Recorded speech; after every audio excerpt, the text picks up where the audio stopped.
spoznaja o tome gdje sam ja sada ovih sati pobija, šta sam ja imao priliku čuti i koliko je to zapravo najveće bogatstvo koje u svom životu uopće posjedujem, a to je da čujem živu riječ Božju, da čujem kako je to na nebu, da tako se potrudim da bude i na zemlji i u mom životu i u životu moje obitelji.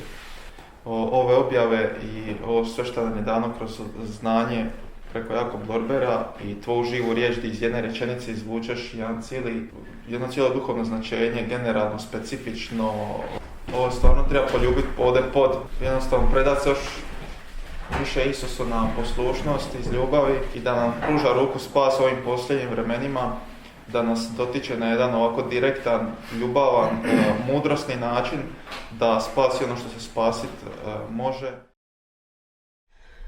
Toliko obilje milosrđa nam Otac kroz tebe i kroz ovu riječ daje da to milosrđe je neprestano, ono nema kraja tom milosrđu, ono nema kraja.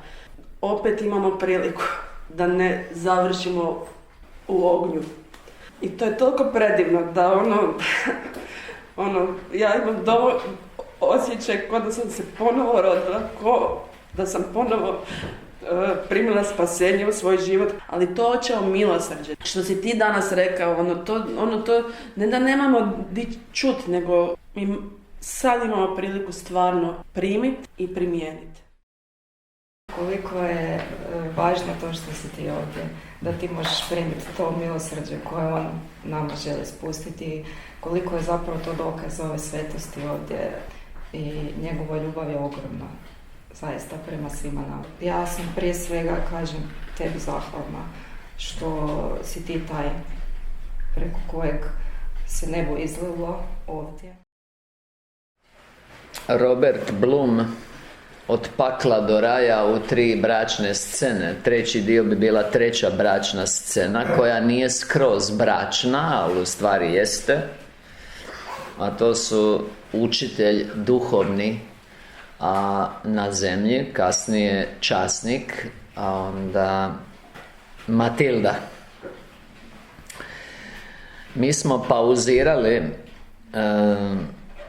vi to ni ne znate, ali pauzirali smo nakon prošlog predavanja gdje se situacija razvila tako da su primili vrlo važnu objavu na koji način jedino i samo tako mogu uspjeti.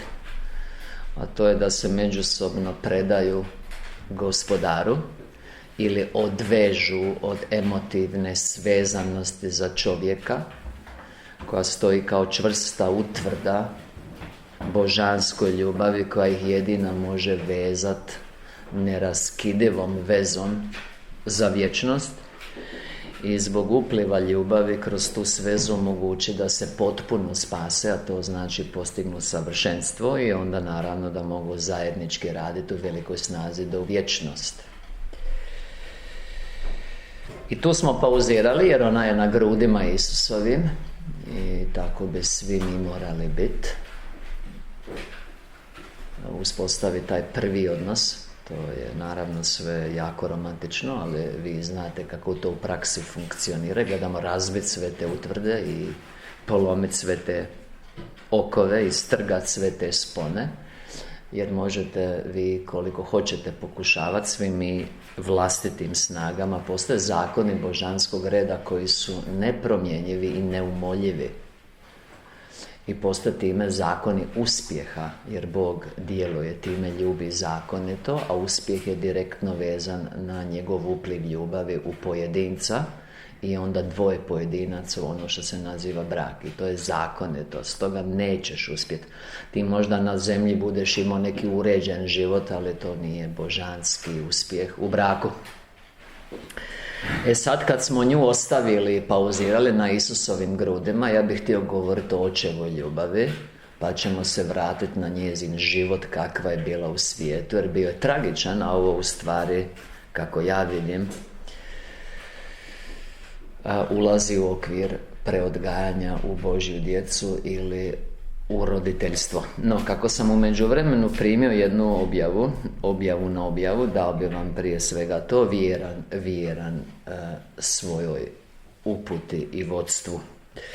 Daću vam kraću varijantu, imao sam baš veličanstven tjedan, ali imam bojazan da kad bi vam pričao svoj tjedan, da bi vas to skrenulo zbog oholosti, sebičnosti i zavidnosti u krive emocije, pa bi kasnije loše primali. Pa ću vam onda ispričati samo jedan dio. Dakle, bili smo u četvrtak na petak u Tuhelskim Toplicama i kako je Martina radila, onda smo bili samo Zoe, ja i Sunči smo poveli sa sobom. I to je bilo super, veličanstveno i vrhunski. Drugi dan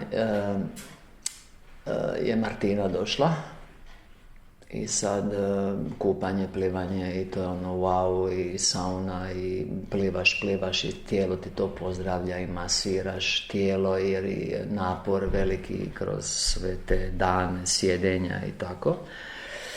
I idemo na roditelje i djeca i sad ide taj dio koji je dosta zahtjevan, a to je da sve treba biti u ritmu jer najduže ostaneš na bazenu, a opet se treba obući na vrijeme, a s djecom nije lako. A ovo je bitno da razumijete napetost u zraku. Sve štima, ali je napetost prisutna. Zoe je dosta zahtjevna kod oblačenja, to je još dodatan element o kojem vi ne znate ništa i ne možete ga razumjeti zato što jednostavno moraš ga doživjeti. I sad se mi oblačimo, ona je naravno sa Sunči u kontaktu i to još dosta otežava situaciju, ali ide dobro. Ja radim pritisak sa svoje strane, koji ima planski pritisak, koji je dosta uspješan. I onda smo na normi i sad negdje pred sam izlazak iz Tuhelskih Toplica, kad ostavljamo ručnike i šlafroke i sve skupa, ja kužim da sad dok mi dođemo do ovdje i dok prođemo kroz svu gužvu u gradu i da sam ja na rubu, da će mi se piškiti, a ja kako sam odrastao na putu znam što to znači, a to znači da ću se ja ići popiškiti.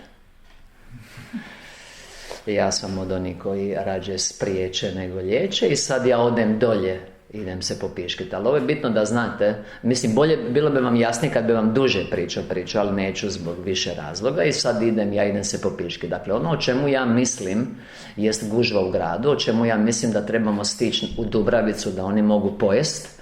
Mislimo o ritmu djece, mislimo o stanju djece, mislimo o roditeljima i djeci, mislimo o svemu, mislimo o izlasku, o toplini, o zimi vani. Idem se popiškit, da mi se ne piški po putu i držim pišu.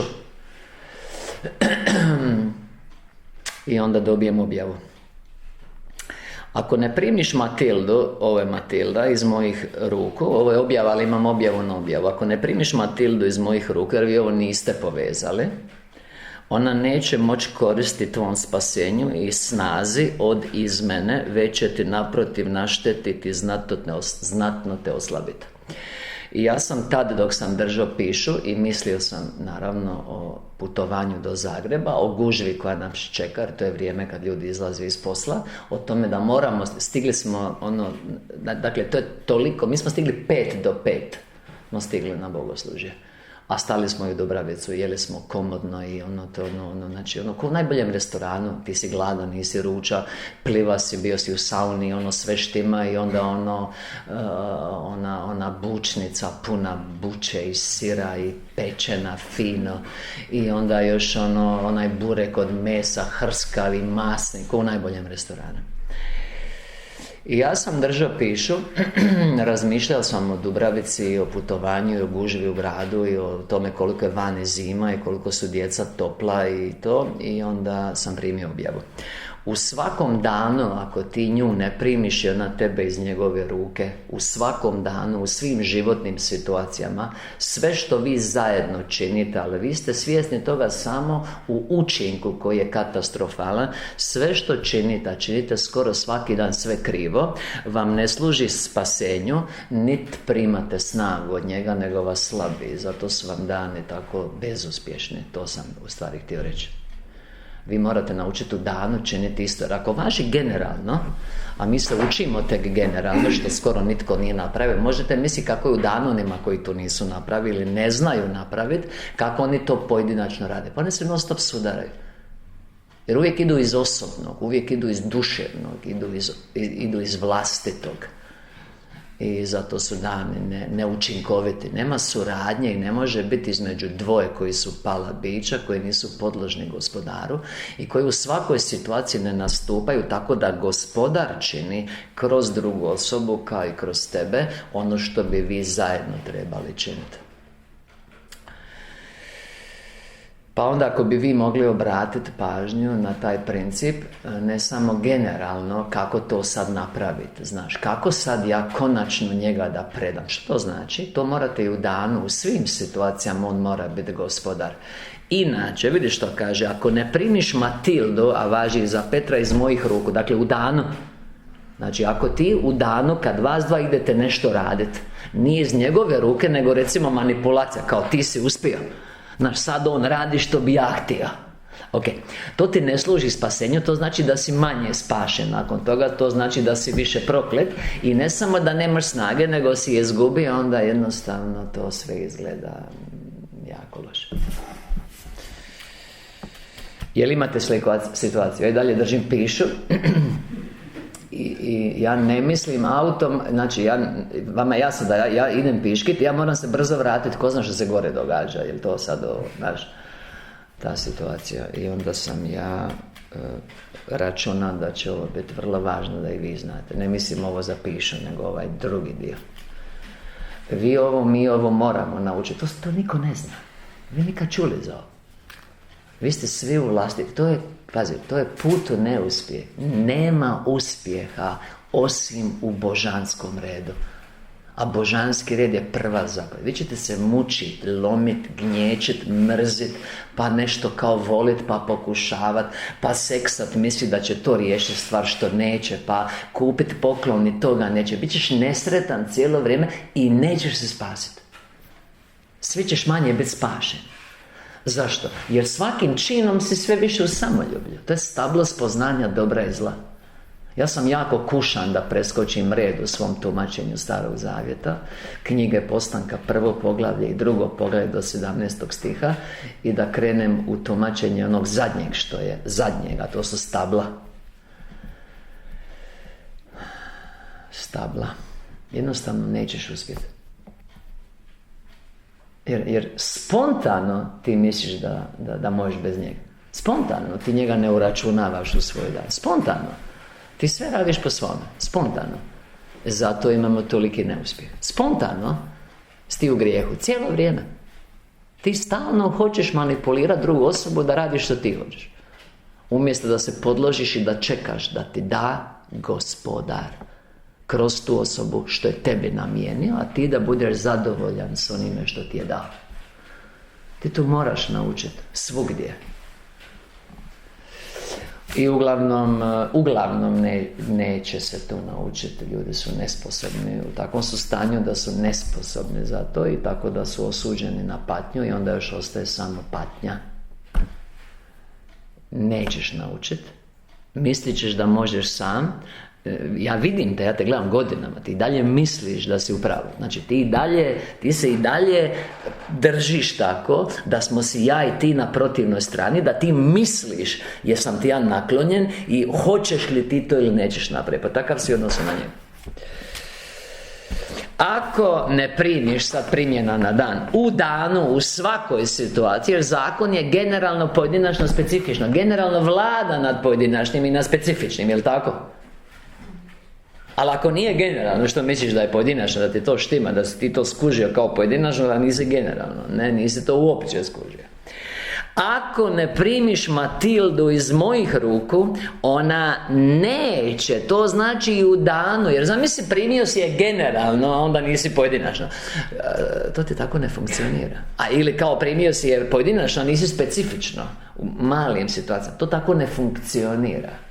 Generalno vlada nad svime što je ispod njega, to je pojedinačno i specifično. Generalno je brak, recimo, pojedinačno je recimo roditeljstvo, a specifično je ta situacija. Ta situacija. Ako ne primiš Matildu, a vi žene možete slobodno staviti Petra, a onda da vam pomogne pusti Matildu i Petra, to je generalno, ali u danu je Matildino. Matildino žensko ili Petrovo muško. Ako ne primiš Matildu, ovo je 248. poglavlje knjige Robert Bloom, ovo je kao drugi dio, ovo je 5. odlomak. Ako ne primiš Matildino iz mojih ruku, ona ili to što primiš neće moći koristiti tvom spasenju. I ne koristi. Možete slobodno reći ne koristi, jer vidi se da ne koristi. A trebalo bi koristiti. Mi bi u braku trebali najviše napredovati, jer tu smo neprestano u kontaktu koji omogućuje napredak. To njezino neće moći koristiti tvom spasenju, pročišćavanju prema savršenstvu i snazi. To znači da se snaga umnaža i snazi od mene. To znači da te kontakt slabi. Već će ti, sad bi još, već ovo je dovoljno strašno, ali slušaj sad, već će ti naprotiv našteti. Dakle, ako ne koristi, onda šteti. Nije ako sa mnom ne skuplja, to je to. Prosipa. Nije ako nije za mene, to je to. Ne, protiv mene. Matej 12:30. Nego će ti naprotiv naštetiti i znatno te oslabiti. I to su brakovi kršćanski. Možete slobodno amenovati. Okay. Pa bi se ja usudio reći da smo mi usred velike milosti i da primamo jedno od najvažnijih objava, a sigurno najpotrebniju, od kad ima ove grupe. Amen. A to meni govori da je on zainteresiran i da je tu. Pa evo, to sam vam htio reći, a vi nemojte zaboraviti da sam se ja držao za pišu. A to govorim zbog ovih religioznih, znate, oni misle da moraš imati raspelo kad ideš u WC, u ruci. Onda da se piškiš u duhu.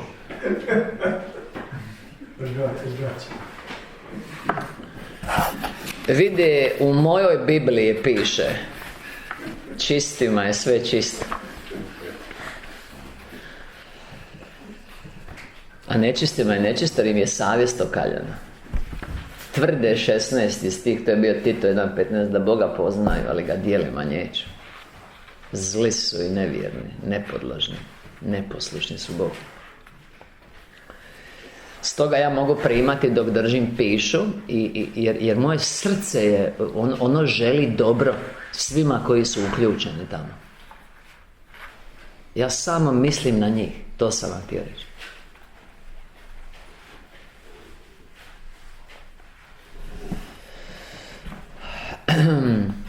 Matildin život, dakle, razotkriva se sad kroz ponovni susret između Petra, kojeg je ona poznavala kao učitelja, i nje koju je on poznavao kao svoju štićenicu, na zahtjev njezinih roditelja koji su bili jako bogati.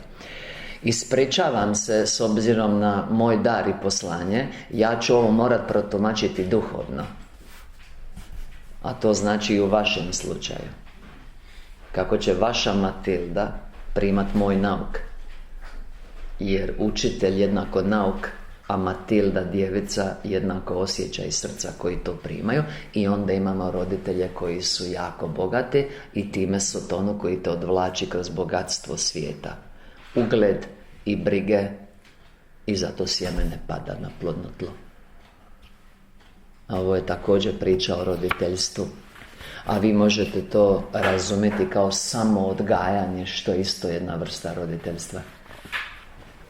Stoga bi bila klasična pogreška.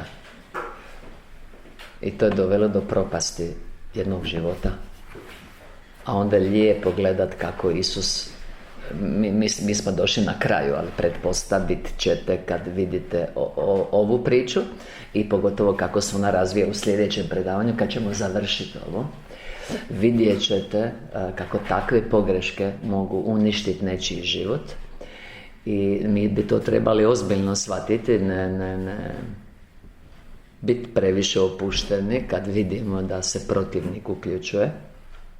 A opet koliko je veliko njegovo milosrđe i koliko on u stvari može promijeniti svačiju sudbinu. Pa dok budete slušali o toj teškoj sudbini, ja vas molim da imate na umu, sad pustimo ovog pišu, da je ona na njegovim grudima, da se napaja na izvoru sveg blaženstva. To je moj otac. Ovo je 241. poglavlje knjige Robert Bloom, što je primanje Jakob Lorbera, a za njega objava 8909 kaže, a to je objava čiste istine, da je uistinu, da je primio uistinu vrstu znanja koja ga čini najvećim vidjocem i prorokom. A budući da ovdje nije bio ispravljen, onda smo mi dužni sukladno tome razmišljati da je ovo istina čista. Baš sam se mislio jutros dok sam bio u molitve, mi bi bili dosta osakačeni kad ne bi kroz objavu 8909 gledali na otkrovenje kako je primio Jakob Lorber, jer bi bili bez knjižice 92, a to je međuodnos bračnih partnera, bez 93, a to su brakovi sklopljeni na nebo, bez 101, a to je Robert Bloom od pakla do raja kroz 3 bračne scene, i bez pola knjižice 69, preodgajanje u Božju djecu.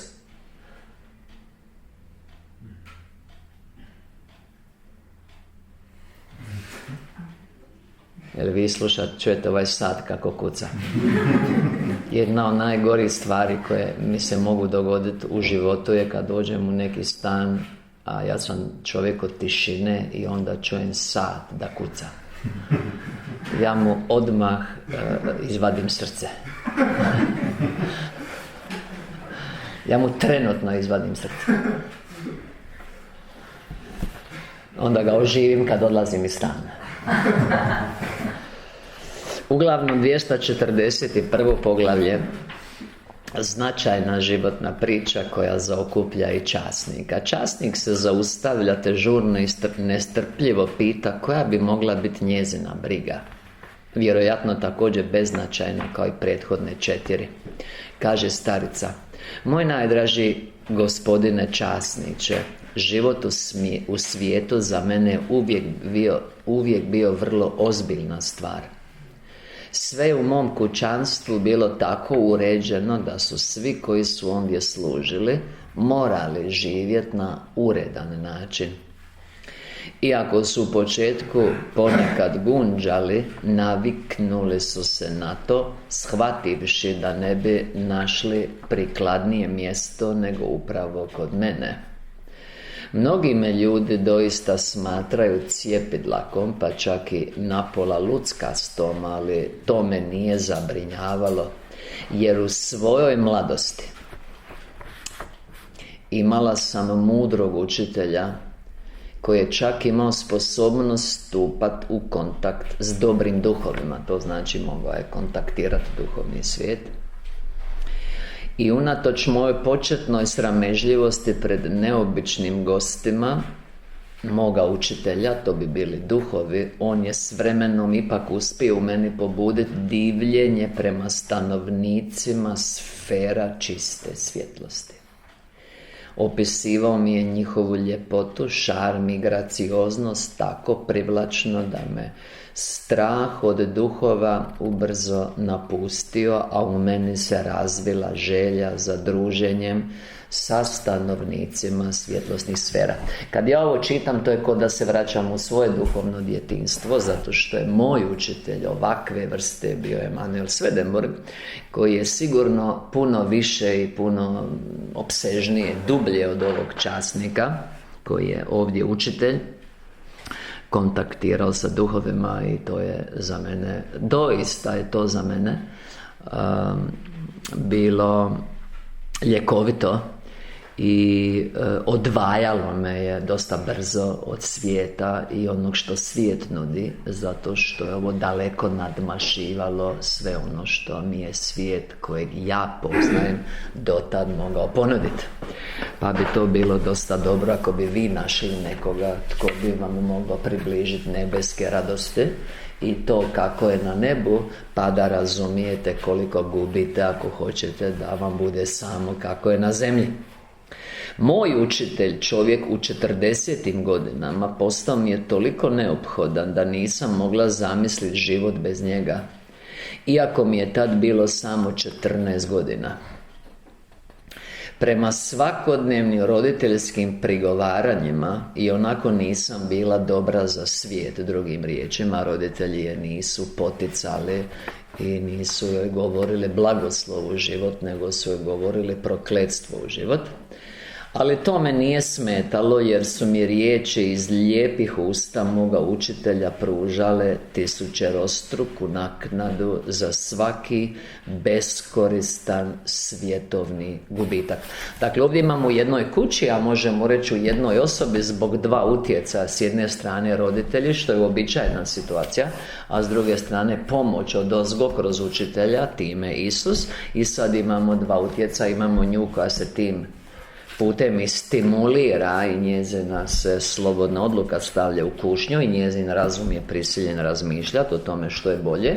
I to je doista bolje, da osoba ima priliku za razlučiti zbog dva utjecaja i tako se aktivira slobodna volja.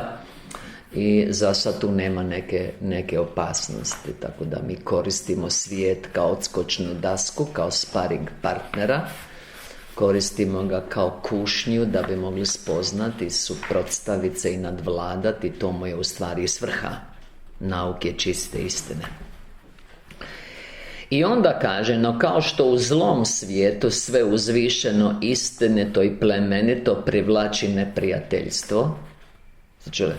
Ako ovoga nema, onda nije s onog svijeta. Znači, ako ti u tvom svijetu ne privlačiš neprijateljstvo i svi su s tobom ok u ovom svijetu koji je savo zlo, to znači da si koji oni. Možda ne misliš da jesi, ali jesi.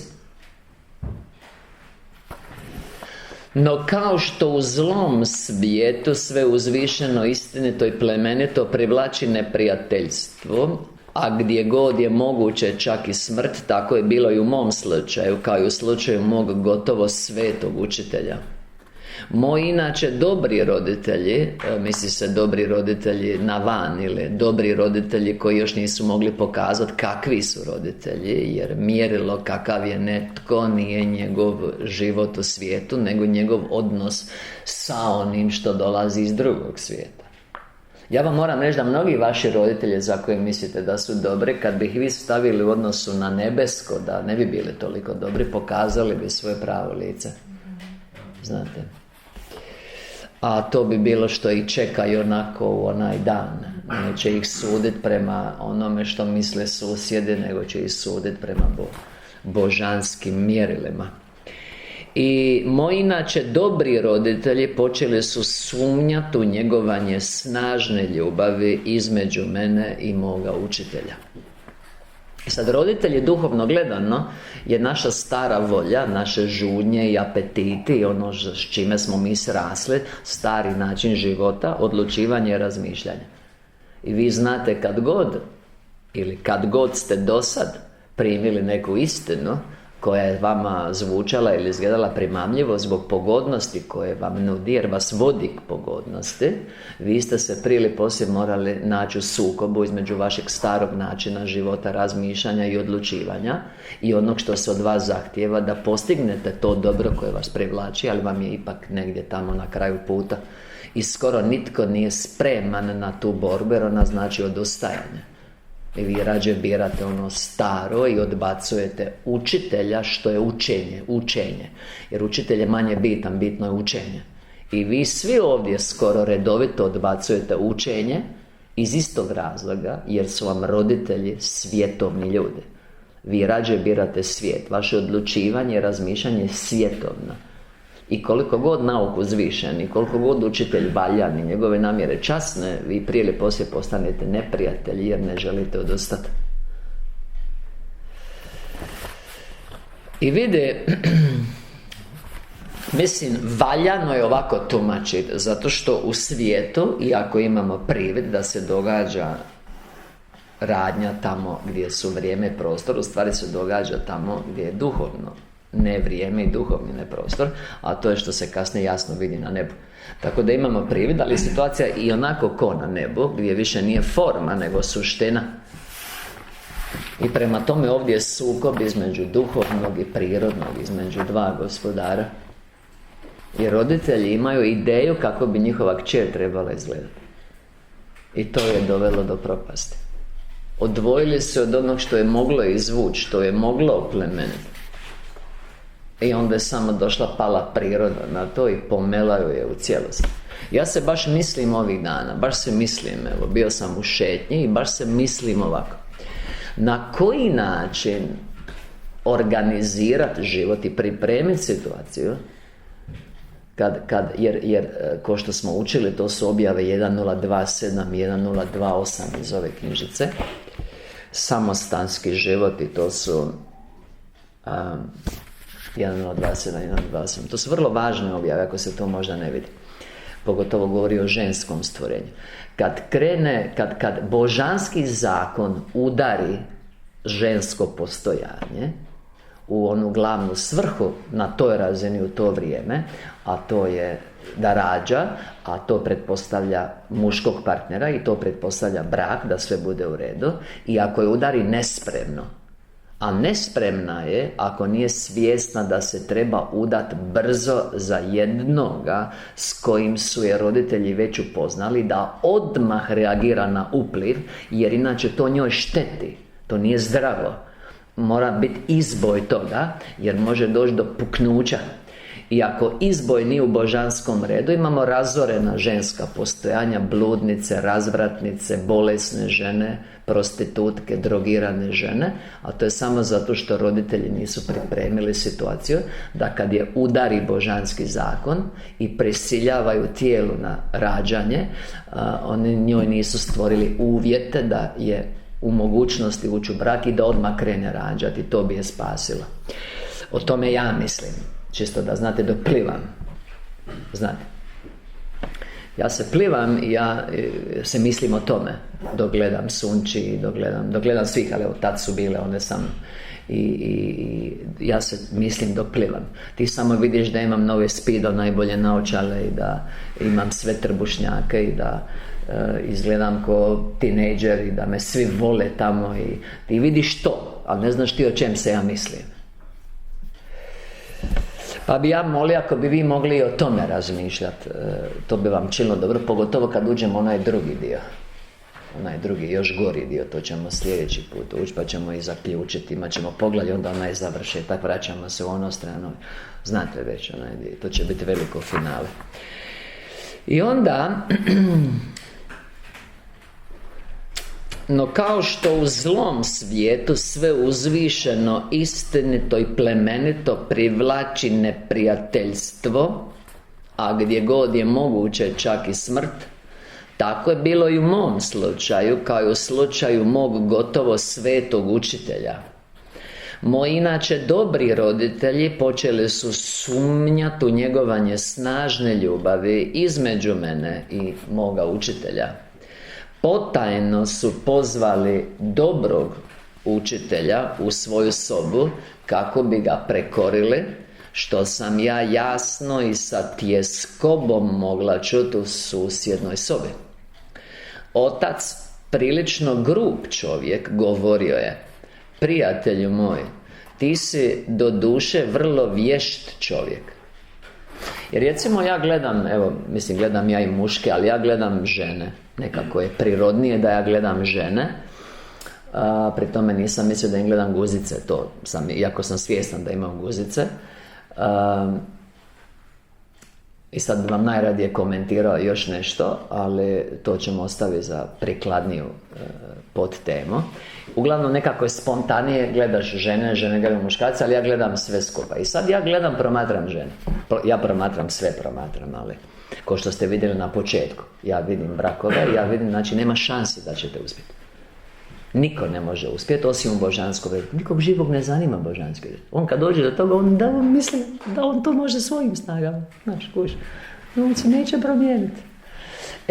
I onda ja gledam te žene, one sve misle da su super pametne, i onda one su sve oštećene do te mjere da je nepopravljivo. Moraju u vatru. Znači nepopravljivo.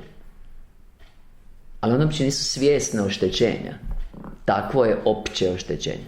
Znači, nema popravka. To su podrtine, to su olupine na dnu mora. Nema nikad od toga više brod. Nego mora proći kroz vatru i onda mora jednog dana u vječnosti i to uz njegovu milost. To je okej, ali nije to da će ti se svidjeti put.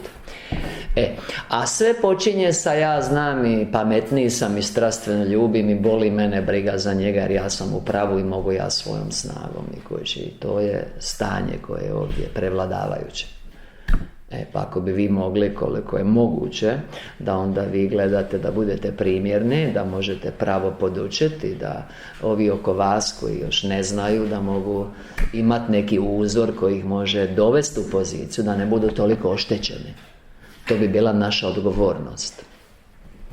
Tako se ja mislim. Znači, nema šanse. Pa oni su u takvom mraku opsjednuća da nema popravka. To je toliko sraslo sa zlom da nema tu izbavljenja. Mora biti oganj. Zato dolazi kraj. A ja to vidim. Ja samo bacim riječi, onda vidim odnos prema riječi. Vidim tu, znate, oholost, vidim taj prezir i vidim to. I znam koji su demoni ispred mene. I vide blagoslovljeno ime Gospodnje. Otac, prilično grub čovjek, govorio je tom učitelju: prijatelju moj, ti si do duše vrlo vješt čovjek, dobro upućen u umjetnosti i znanosti. Nemam pojma i kakvoj duhovnosti, kužite taj dio. Ali jedno ti čini se nedostaje: poznavanje svijeta i onoga što on ima pravo očekivati od ljudi određenog staleža. Evo sad dolaze roditelji. Kako bi trebalo biti u svijetu kad si ti tako imućan? Znači sad imamo, ovako bi trebalo biti. I sad vidiš što sad roditelji, vidi ti odgovornost koju ti imaš u odnosu na svoju djecu, ako si ti i dalje takav, stablo spoznanja dobra i zla. Zamisli koji ćeš ti dati primjer. Znaš, pa ti ćeš i naučiti to što ti jesi. Razumiješ?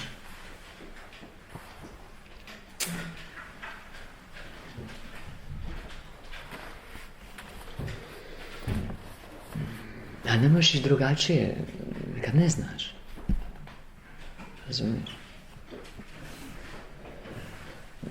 To ti je plaća za nemar, za sebičnost i oholost, što ne znaš i ne možeš. I onda gledaš to tvoje voljeno, jer voliš ga na svojoj razini, tako je uređen. I ti super, to voli i udav voli svoje mlade. Sam baš jučer gledam, majka udav 30 jaja je izlegla. I onda se ovija oko njih i drži ih na hrpi i grije ih. I udav to može. To je samo zato što si instinktivno takav, da si neki kredit ne daješ. I onda ćeš mora vidjeti kako pate, jer jednostavno te nije bilo briga.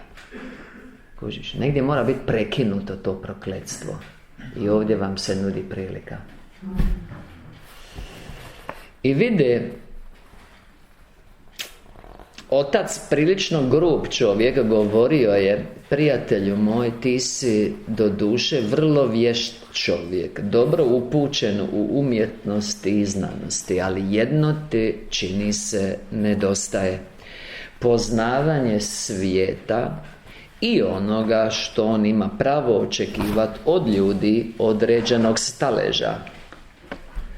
Ti našu lijepu i dobru kćer doista pretvaraš u pravu učenjakinju, ali na način koji je najmanje prikladan za visoko društvo kojem pripadamo.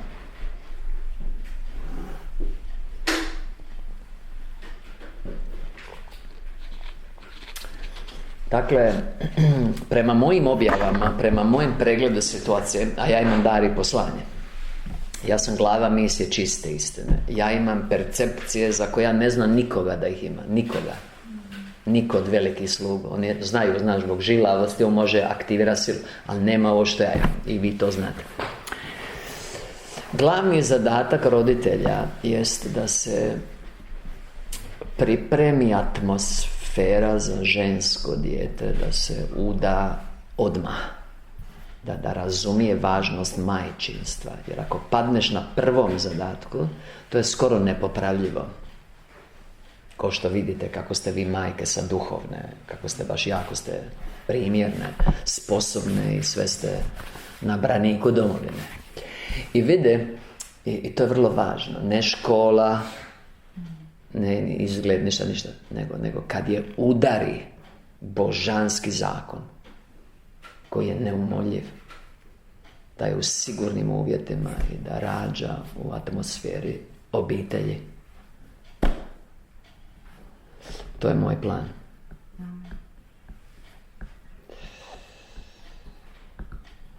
Volimo te, Isuse. A vi ne mislite tako i vi ćete slušati plemiće ovog svijeta. A ja vam govorim da bi vam bilo bolje da slušate mene, jer ovo vam je riječ Božja.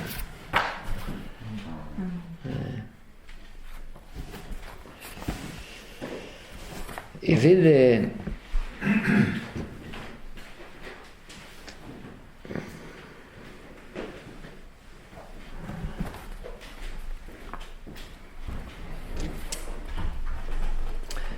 i ti našu lijepu i dobru kćer doista pretvaraš u pravu učenjakinju, ali na način koji je najmanje prikladan za visoko društvo kojem pripada.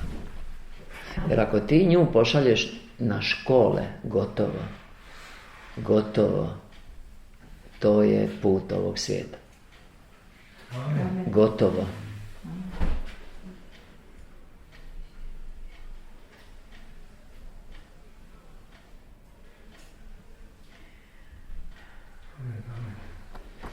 Ovo kad malo stanem nije da sam samo čekam da vidim što hoću li ili neću dati neko iskustvo i svjedočanstvo. Ja sam odlučio ovo proći polako, samo da znate. Vi vidite da sam odlučio podignut šator. Jer vidim da je potrebno da imamo pažnju na ovome. Hoćeš ti moći to izvesti? Društvo roditelji. Lova. Nećeš moći izvesti. Ti znaš koja je tebi reforma potrebna da se ti dovedeš u stanje, da možeš ovako misliti i urediš život.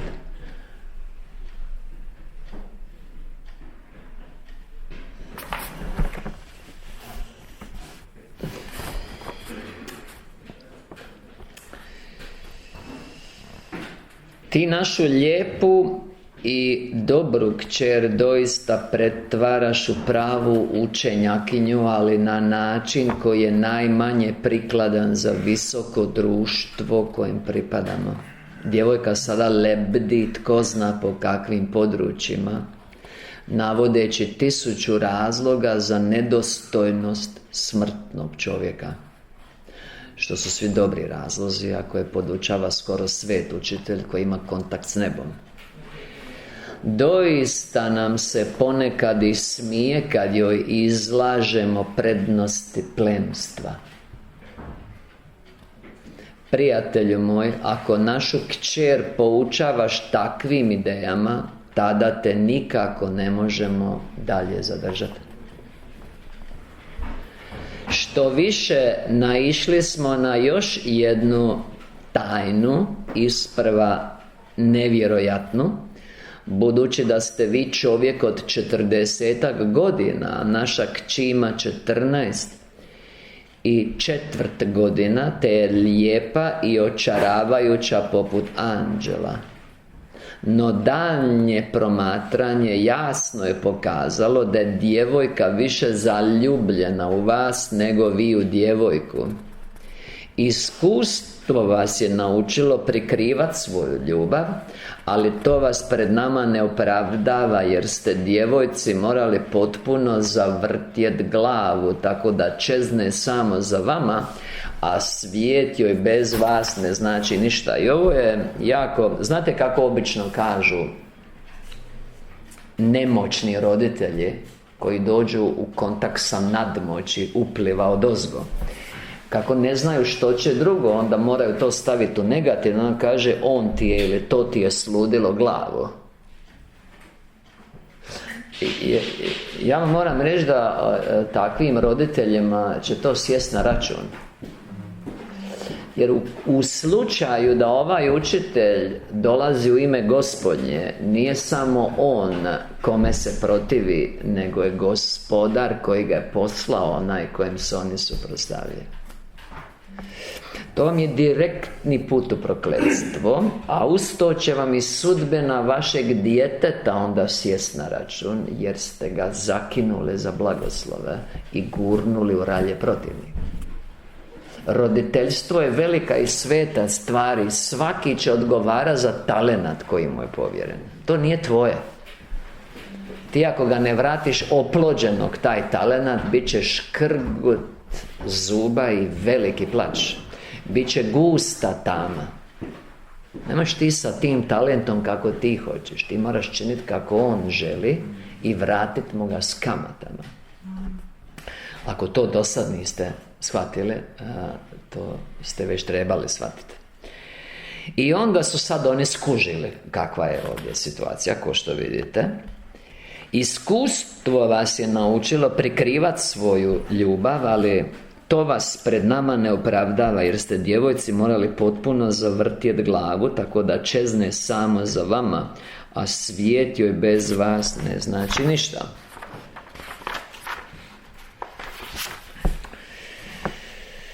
Razumjet ćete da u takvim okolnostima djevojku ne možemo ostaviti pod vašim usmjeravanjem, nego je moramo povjeriti drugim rukama.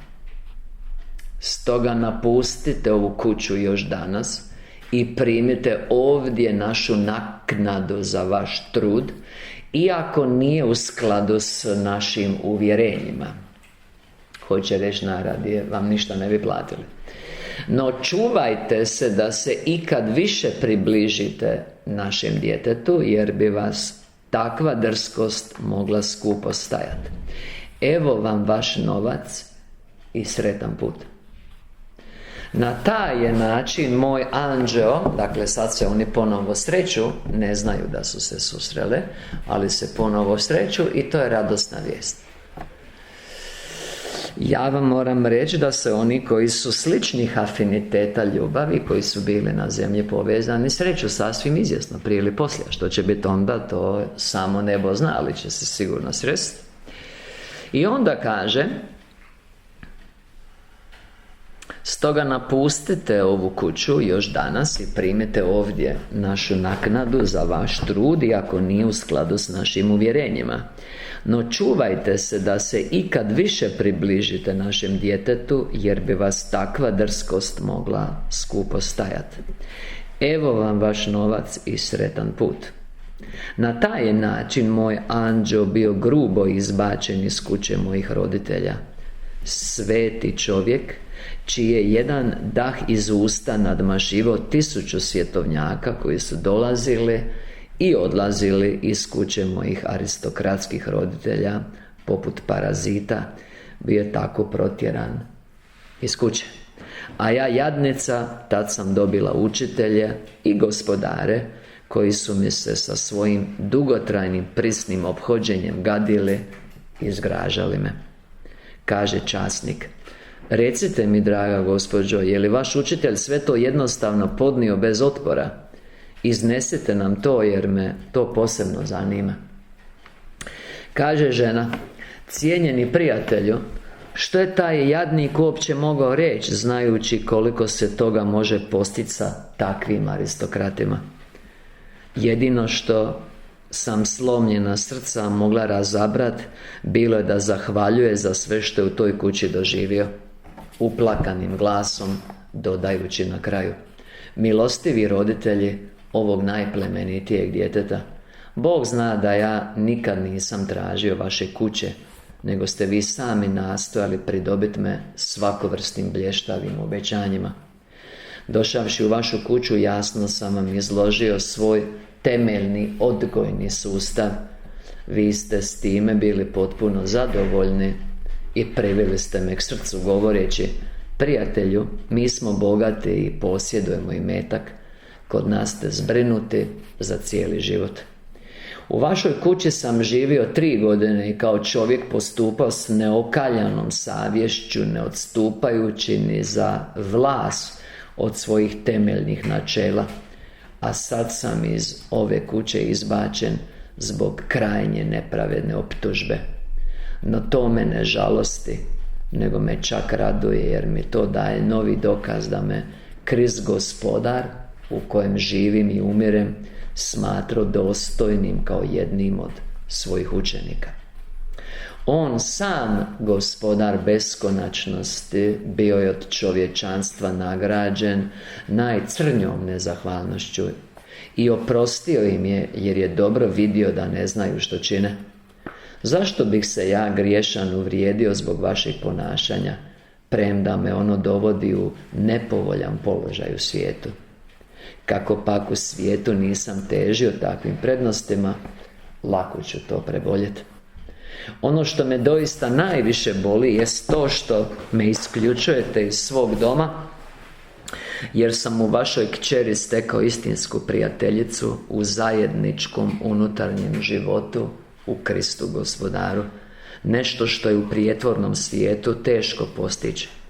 Ali i to je malo važno, jer će onaj tko zbog Gospodara nešto izgubio svoje vrijeme primiti sučerostruku nagradu.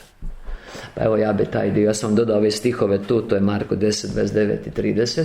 Ja bih rekao da ovaj stih dobro imat na umu kad se razmišljamo hoćemo li ostati vjerni Gospodaru, jer ćemo nešto izgubiti. Što god si izgubio za Gospodara, on će ti to vratiti u sve vrijeme na zemlji već, a tamo ti sučerostruko.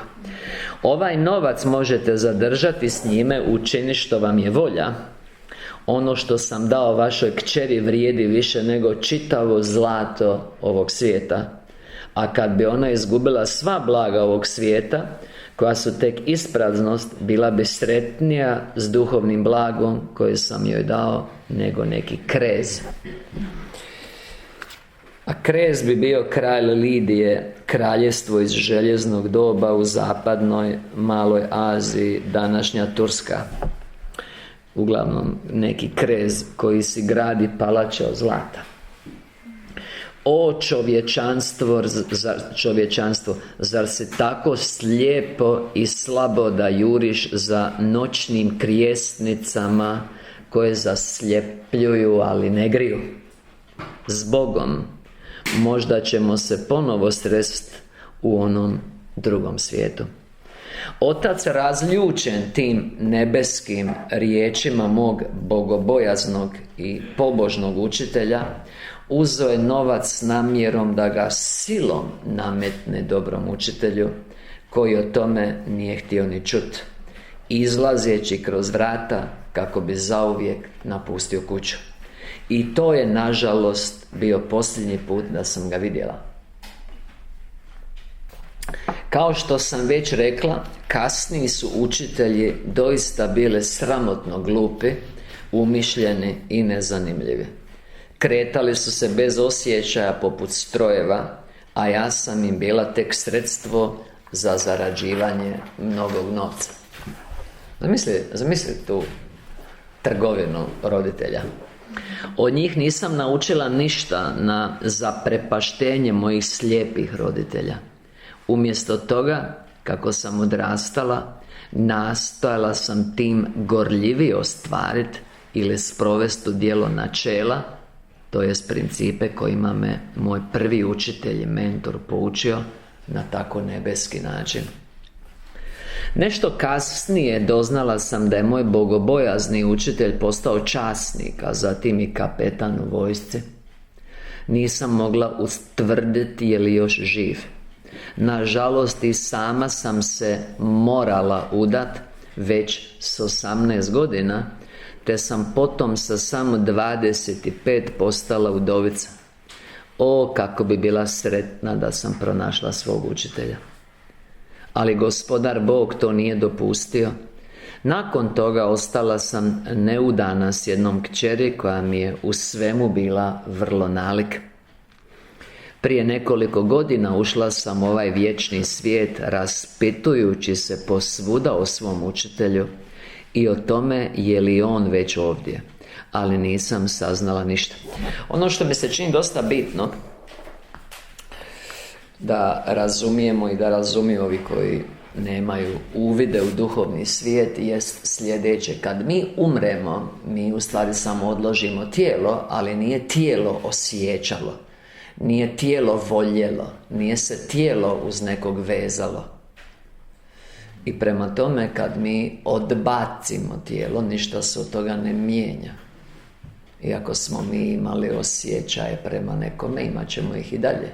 Naravno da će ti osjećaji biti pročišćeni u uvjetima u duhovnom svijetu, ali u slučaju da se dvoje imaju naklonost jedno prema drugome u čistom stanju, ta naklonost je što će ih dovesti zajedno.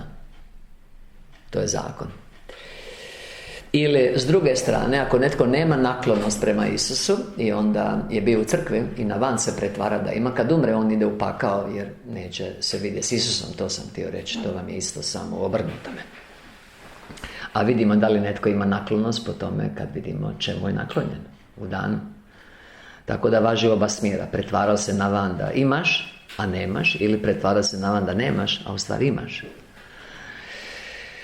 I onda kasnije kaže: prije nekoliko godina ušla sam u ovaj vječni svijet, raspitujući se posvuda o svome učitelju i o tome je li on već ovdje, ali nisam saznala ništa.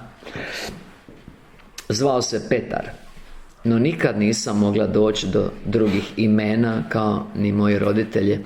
To je bila jedina neobičnost vezana uz tog učitelja. A do drugih imena možda je to prezime, u stvari, samo je prijevod, neko mi je to preveo krivo. Nadam se da ću o njemu nešto doznat u ovome duhovnom svijetu. Vi ste mudar čovjek, možda imate kakvu informaciju. O, kad bih samo još jednom mogla susrest tog najplemenitijeg duha. Časnik se na trenutak okrene govoreći samom sebi: jel to moguće? Ova jadna starica trebala bi biti gotovo nebeska kći jednog krajnje zadrtog aristokrata, a sad je ovdje u tako strašnom stanju. Sad ovo je ono što smo već komentirali više puta, a onda i na ovom seminaru kod prve bračne scene, gdje smo imali časnika i barunicu. Dakle, slijedom događaja koji su bili inicirani zlim roditeljima koji misle da su dobri, ali samo zato što ne znaju što dobro jest i služe gospodaru ovog svijeta, što je Sotona, što ih čini djecom đavoljom, oni su dijete odvojili od božanskog upljeva i izložili ga svjetovnom upljevu, što je dovelo do svjetovnog braka, do svjetovnog načina života, do svjetovnih odluka, do svjetovnih posljedica. I kad je ta mlada žena umrla, ona je tamo starica u teškom i očajnom stanju. Ja sam uvjeren da takvi roditelji ni ne znaju da postoji život nakon smrti. Ako možda naslučaju nešto tako, sumnjam da zamišljaju ovaj scenario, pa se u principu predlažem ne oslanjati na prosudbe ikakvih roditelja, osim ako nisu baš jako u Kristu. Znate, ovo sve drugo ja bi bio jako oprezan. Mislim, jednom kad počneš misliti svojom glavom, logično u nekom pogledu. Časnik se na trenutak okrene, vi znate da je to časnik Petar ovdje glavni lik, a prije učitelji to uzvišeni, govoreći samom sebi: je li to moguće? Ova jadna starica trebala bi biti gotovo nebeska kći. Mi ćemo u drugom, ovom zadnjem predavanju, u drugom dijelu njezinog ranijeg života vidjeti kako je živjela i zašto je ovakvo stanje u onostranom, u što je ušla kad je odložila tijelo. Ova jadna starica trebala bi biti gotovo nebeska kći jednog krajnje zadrtog aristokrata, a sad je ovdje u tako strašnom stanju. O Bože, ti najbolji oče, kakav je zločin ovaj anđeo počinio da je morala dospjet ovamo u tako beznadnom stanju. I to se vraća na ono što sam vam malo prije rekao. To sam vam govorio iz perspektive onog što ćemo u sljedećem predavanju naučiti, a to je vezano za njezine požude i popuštanje požudama i razvratan život u tijelu, jednom kad je bila razočarana u prvoj čistoj ljubavi gdje su njezini roditelji bili glavni krivci. I onda kaže, a ja vam moram reći, to je jako teško zaustaviti. Jer ako bi vi čitali s ovime na pamet, a uvjeren sam da će neki to i napraviti, to bi bilo najbolje. Objavu 1027, 1028 govori da kad to udari ženu, da ona ludi, ona mora naći ventil. Znate, nju goni, ona ne može se kontrolirati. I to neće riješiti da ti njoj tad govoriš to ti ne valja. Mi vama jasno da one mažu, da će slagat sam, kužite, mislim i muška i ženska. To ti neće raditi. I zato ovaj svijet propada. To više nema pojma o tome. Kužiš? Već kad ide u školu je gotovo. Znate. Onda imaš to. Ok. Jer ja promatram to postojanje, to je nepopravljivo u nekim godinama. Ne ovo kad su još mlađi kao, nego ono, znači kad ona već već ona nešto prošla, to je nepopravljivo. Nemaš čime to popraviti. Samo oganj. I vide, o Bože, ti najbolji oče, kakav je zločin ovaj anđeo počinio da je morala dospjet ovamo u takvom beznadnom stanju. Glas i držanje su još prepoznatljivi, ali lik. O jadna Matilda, neka ti Gospodar iskaže milost i milosrđe. Njezin najnesretniji brak vjerojatno je tome pridonio. Gnjev, ogorčenje zbog aristokratskih ludosti, grubo postupanje, nevjera i surovost sa strane muža mogli su pridonijeti iscrpljenju njezine inače lijepe duše. Pa ipak, Bogu je sve moguće. Ne pripada li ona sada među pozvane? Gospodar će je sigurno ispraviti ili dovesti na pravi put. Ako se međutim ovdje sklapaju nebeski brakovi, tad ću ovdje od Gospodara zatražiti za ženu nju. I ovdje bi se dalo malo promišljati o tome koliko je dobro ostati vjeran tom osjećaju, čak i ako on nije u svijetu ostvariv.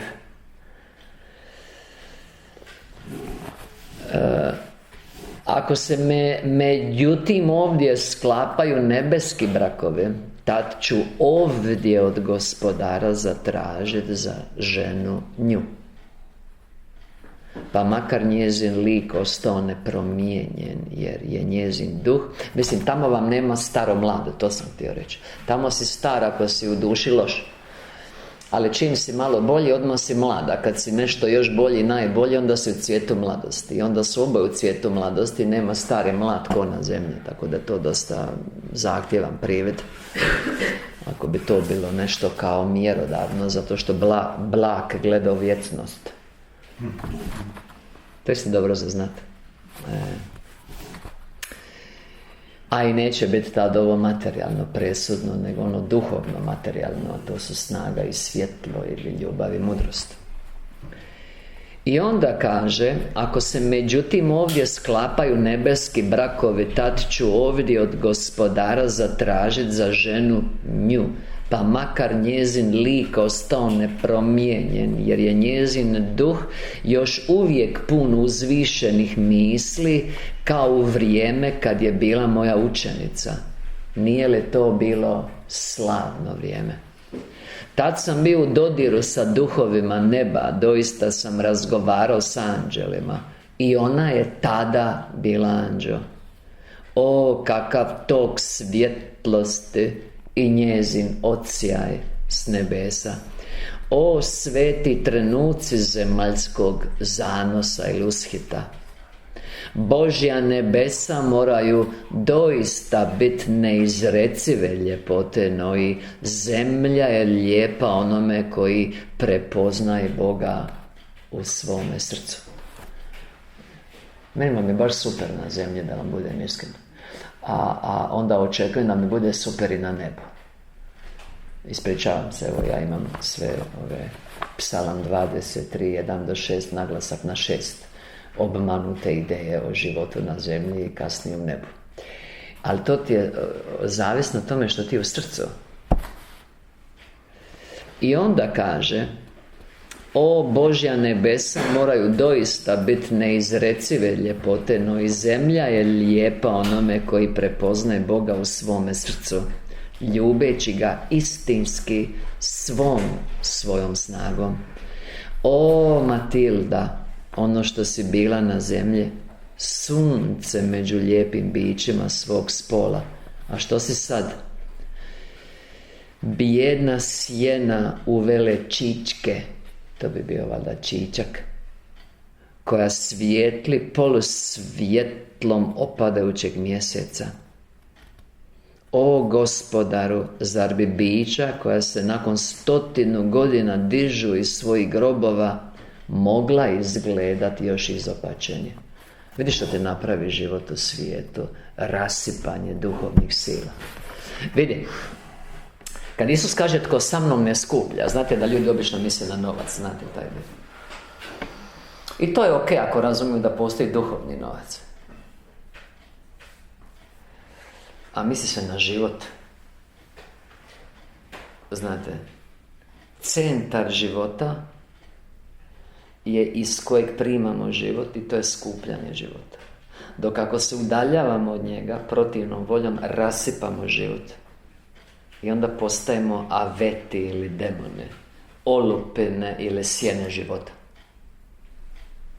Sad izgled nije toliko bitan, nego stanje koje se tako i prikazuje na van, ali to unutarnje stanje. Jer na ovoj zemlji hodaju živi leševi, to se naziva zombi, stručno. Njihovo unutarnje stanje praznine i očaja i tjeskobe i nemoći je stanje pakla, predujam pakla, onda to ide puta 1.000.000 kad umru. Pa ako bi se vi mogli potruditi da onda postavite jasnu razdjelnu crtu između neba i svijeta za svoju djecu, ja bi bio zadovoljan i u to gledam.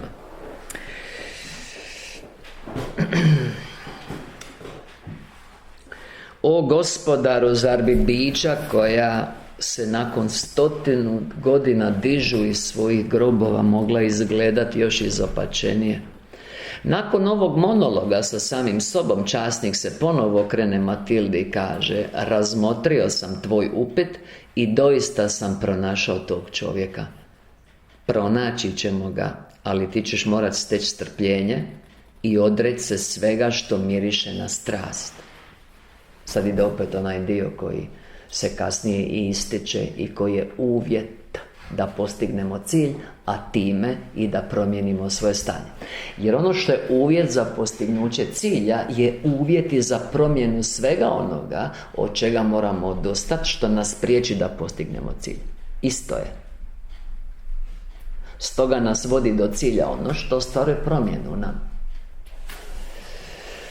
Pronaći ćemo ga, ali ti ćeš morat steći strpljenje i odreći se svega što miriše na strast. Svu svoju ljubav moraš usmjeriti prema Gospodaru i pustiti Petra da bude Petar. Evo, vraćamo se na početak, na objavu koju se, sjećate se, piše: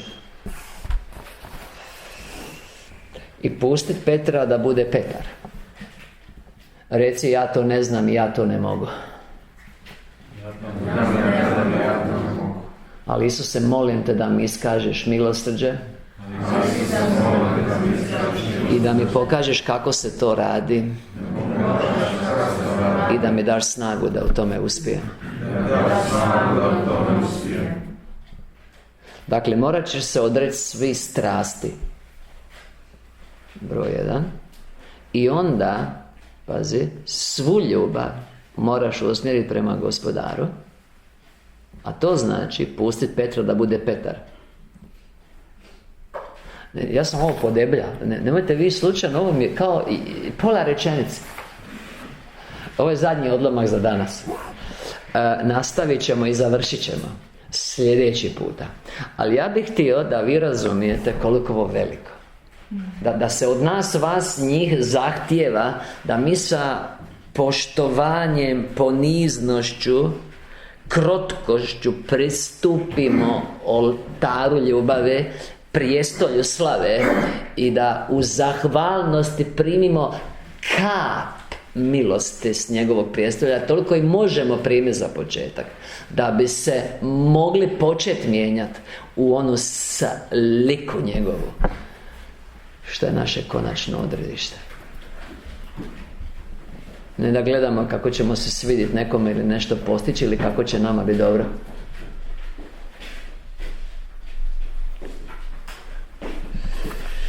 I kaže, pronaći ćemo ga, Petra, ali ti ćeš morati steći strpljenje i odreći se svega što miriše na strast. Svu svoju ljubav moraš usmjeriti prema Gospodaru i pustiti Petra da bude Petar. Tad će se Gospodar pobrinut za tvoje blaženstvo, jer je s Bogom sve moguće. On će se pobrinuti i On može, a ti se stavi njemu na raspolaganje na spomenuti način. Budi strpljiv, odrekni se strasti, svu ljubav daj njemu i pusti Petra da bude Petar. Jer sve drugo je manipulacija, sve drugo ti želiš nešto i onda isključuješ Gospodara. On će te pustiti po zakonu, mjera s kojom mjeriš. Je li hoćeš bez mene? Bit ćeš bez mene. To je tvoja mjera. Nekad si se bojala Boga i to je bilo dobro, jer je strah Božji prvi korak prema mudrosti. To su mudre izreke 4:7, 9:10 i Psalam 110:10. Sad, međutim, moraš ljubiti Boga iznad svega, što će ti podariti najviše blaženstvo zajedno s vječnom nebeskom ljepotom. Evo ovdje ćemo stati da bi drugi put nastavili, kad ćemo i završiti. Jer ćemo dovršiti njezinu tragičnu životnu priču, a onda ćemo se vratiti na Isusove grudi, gdje su ona i Helena, i onda ćemo se spojiti sa Petrom i onda će njih dvoje nastaviti. Je li to dobar plan? A onda ćete vi nakon toga ubrzo dobiti knjižicu 101. I onda ću ja biti jako, ja sam inače jako zadovoljan. Mislim, jako puno jako, da sad ne bi imali više vremena ništa kad bi ja sad govorio koliko jako, ali htio sam vam reći u manjoj slici, ja ću tad biti jako i onda ću još dodati jedan jako zadovoljan. Tad će biti sve to jako kako sam inače zadovoljan, ali onda će biti još knjižica 101 jako zadovoljan. A vi ćete mi poslužiti kao sredstvo do toga. I onda ću i vas još više ljubiti kao sredstvo, jer ste mi omogućili da dođem do cilja, a to je da mom jako sretnom stanju dodam još jedan jako. U ime Isusovo, amen.